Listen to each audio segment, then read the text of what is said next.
Assalamualaikum warahmatullahi wabarakatuh. Setibanya saya dari Washington, lagu-lagu raya sudah berkumandang di radio. Memang mood raya dah tiba. Terus saya teringat biskut raya yang wajib kena ada di rumah setiap tahun. Dan sudah tentunya tak nenas. Lagi-lagi bila saja sampai di rumah, saya disambut dengan bau biskut raya sedang dibakar di oven. Memang mengimbau zaman kanak-kanak. Siapa geng tak nenas dengan saya, bagi like sikit, okey? Apabila hari raya menjelang, masing-masing memang akan membeli belah. Saya faham sudah 2 tahun tidak beraya bersama sanak saudara. Tetapi sebagai Menteri Kewangan, suka saya ingatkan, berbelanjalah secara berhemah. Ingat hari-hari mendatang selepas hari raya, banyak juga keperluan yang perlu dibeli. Yang penting, kita dapat berkumpul bersama-sama, mengeratkan silaturahim. Apapun, saya doakan semua selamat perjalanan pergi dan balik. Untuk pengetahuan semua, saya berada di Washington selama seminggu bagi menghadiri persidangan mesyuarat musim bunga 2022, Dana Kewangan Antarabangsa ataupun IMF dan juga Kumpulan Wang Dunia, World Bank Group. Peluang ini saya ambil untuk bertemu rakan sejawat dari pelbagai negara seperti Lawrence Wong dari Singapura, Ibu Sri Mulyani dari Indonesia serta badan-badan antarabangsa seperti Pejabat Kewangan Antarabangsa IFC dan Bank Dunia untuk menyuarakan pandangan negara di peringkat antarabangsa. Saya juga telah dijemput untuk menyertai perbincangan di mesyuarat kedua Menteri Kewangan G20 dan Governor Bank Pusat dan Bank Dunia dan IMF ataupun G20 FMCBG yang dipengerusikan oleh Menteri Kewangan Indonesia Ibu Sri Mulyani. Pelbagai perkara dibincangkan, termasuklah kesan ekonomi daripada ketegangan geopolitik yang kini menyebabkan inflasi yang lebih tinggi akibat harga komoditi yang telah melonjak naik. Selain itu, mesyuarat tersebut juga membincangkan strategi keluar dan dasar-dasar menangani kesan jangka panjang pandemik COVID-19.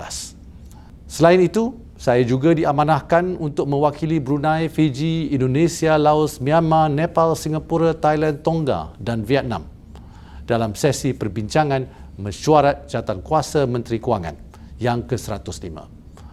Mesyuarat ini memfokuskan kepada isu berkaitan pendigitalan dan pembangunan, memastikan pinjaman oleh kerajaan mampu memainkan peranan untuk pembangunan termasuk kestabilan makroekonomi serta beberapa perkara membabitkan perkembangan operasi tindak balas dalam krisis COVID-19.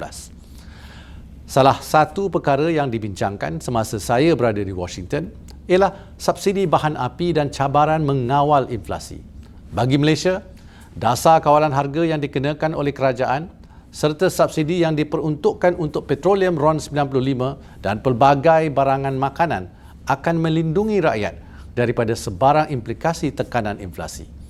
Kadar inflasi Malaysia pada tahun ini dijangka berada antara 2.2% hingga 3.2%, iaitu lebih rendah berbanding negara lain dalam ASEAN. Jangkaan ini juga sejajar dengan unjuran oleh IMF. Walau apapun, yakinlah bahawa Kementerian Kewangan berusaha sedaya upaya untuk memastikan pengurusan fiskal dan ekonomi yang baik. Ini adalah untuk memastikan keperluan jangka pendek bagi rakyat dan perniagaan, membina semula kehidupan serta keperluan jangka panjang, iaitu menyusun semula beberapa isu struktur yang telah berdampak berdekad-dekad di Malaysia. Tidak mungkin kita boleh menyelesaikan isu-isu ini dalam setahun dua. Yang penting, usaha penyusunan telah pun bermula dan insya-Allah tidak lama lagi.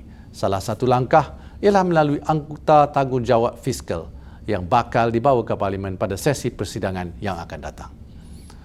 Seterusnya, pejabat awam grade 56 ke bawah termasuk kaki tangan kontrak, pegawai sambilan harian serta latihan MyStep bolehlah menarik lafaz lega kerana bantuan khas Aidilfitri sebanyak RM500 telah disalurkan melalui pembayaran gaji bulan April. Tidak dilupakan kepada para pesara yang mana telah menerima RM250 sempena Aidilfitri ini. Saya harap bantuan ini dapat menjadikan Aidilfitri bersama keluarga dan sahabat handai lebih meriah dan bermakna tahun ini, insya-Allah.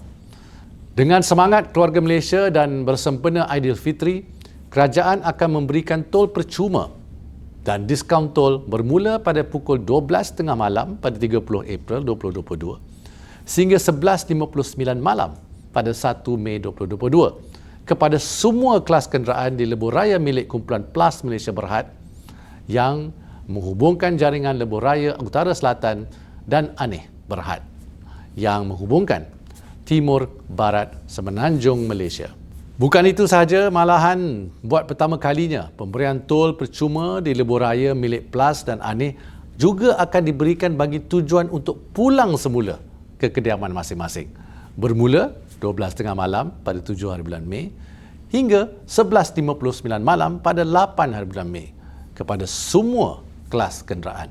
Secara keseluruhan, tol percuma dan diskaun ini melibatkan 30 lebuh raya di seluruh negara dengan jumlah diskaun dinikmati oleh pengguna sebanyak 77.11 juta ringgit. Bagi lebuh raya yang lain, tawaran diskaun tol antara 30% dan 50% akan diberikan pada tarikh dan masa yang sama kepada semua kelas kenderaan. Alang-alang akan berkumpul bersama sanak saudara di Aidilfitri nanti. Apa kata kita kongsi maklumat untuk manfaat semua? Antaranya ialah program pembangunan usahawan teknikal ataupun PUTEK untuk perniagaan dalam bidang teknikal berasaskan kemahiran. Contohnya, jika ada sepupu yang ada bengkel dan ingin membesarkan lagi perniagaan, mohonlah pembiayaan di bawah pembiayaan ini. Cukup ringkas, tidak perlu cagaran dan pembiayaan sehingga RM500,000. Setakat 31 Mac 2022, sebanyak RM548,000 telah disalurkan usahawan teknikal MARA. Jangan risau, pembiayaan ini terbuka untuk institusi teknikal lain sama ada kerajaan atau swasta. Tarikh tutup permohonan adalah pada 31 Disember 2022. Permohonan boleh dibuat secara dalam talian seperti pautan yang tertera. Semasa saya melawat Bazar Ramadan tempoh hari, saya lihat ramai peniaga terdiri dari usahawan wanita. Jadi, ingin saya berkongsi, kerajaan di bawah bajet 2022 telah memperuntukkan dana pembiayaan sebanyak RM230 juta, iaitu melalui skim pembiayaan perniagaan khas wanita ataupun Dana Nita, melalui MARA dan Tekun Nita menerusi Tekun Nasional. Untuk pengetahuan semua, setakat 31 Mac 2022, sebanyak RM5.926 juta telah pun diluluskan melalui Dana Nita. Peruntukan masih banyak berbaki. Bagi saya, wanita adalah penggerak utama produktiviti dan ekonomi negara. Jadi kerajaan akan sentiasa menyokong wanita yang melibatkan diri dalam bidang keusahawanan.